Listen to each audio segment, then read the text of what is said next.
What's good? Kyle Montgomery, J.R. Reid. Glad to be back with you from our ACC Digital Network studios as we get set for the ACC tournament to tip off Thursday in Atlanta. Let's get a look at the bracket before we get started here. Top seeded North Carolina awaits the winner of the 8-9 matchup between Maryland and Wake Forest. They'll tip at noon on Thursday. Virginia got the fourth and final bye, of course. They'll get either NC State or Boston College. And on the bottom half of the bracket, Duke, the number 2 seed after falling to the heels. Last game of the regular season, they faced the winner of the 7-10 matchup between Clemson and Virginia Tech, set to tip at 7 on Thursday. And to wrap up the first round, 6-seeded Miami is going to play 11-seed Georgia Tech with the Seminoles awaiting. All right, Jared, when you look at the top 4 seeds here specifically, if there's a key for each team, what would that be? Well, Kyle, I'm going to start with North Carolina. The first thing that Carolina has to continue to do is finish teams off late in the games. Early in the season, they had a problem of letting teams off the hook, not doing the things that good teams do to win games. And now my next team I like to talk about is Duke. Duke, first of all, would like to get the bad taste of the ACC regular season loss to Carolina out of their mouth. They need to try to do things to make them successful. They've got to get the Plumlees. They need to get the outside shooting all together in conjunction. This year they've had a real problem of getting them all playing well at the same time.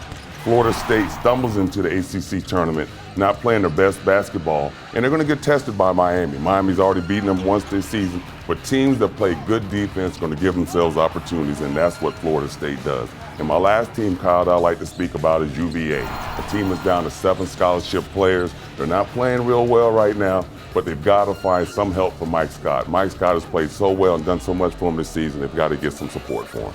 All right.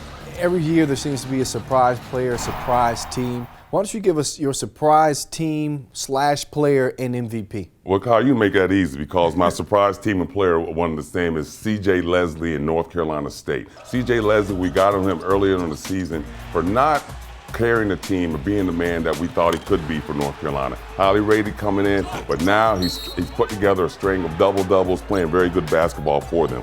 And my MVP, most valuable player of the tournament, is going to be Harrison Barnes. This young fella, I think, is shooting the ball extraordinarily well.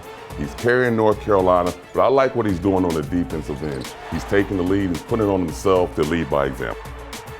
Yeah, he's been a monster in the ACC this year, but from a national perspective, I think he's dropped a couple notches. Not to say he isn't a great player, so we'll see what happens there. Action tips, of course, in Atlanta on Thursday. The ACC Digital Network, of course, will have you covered top to bottom.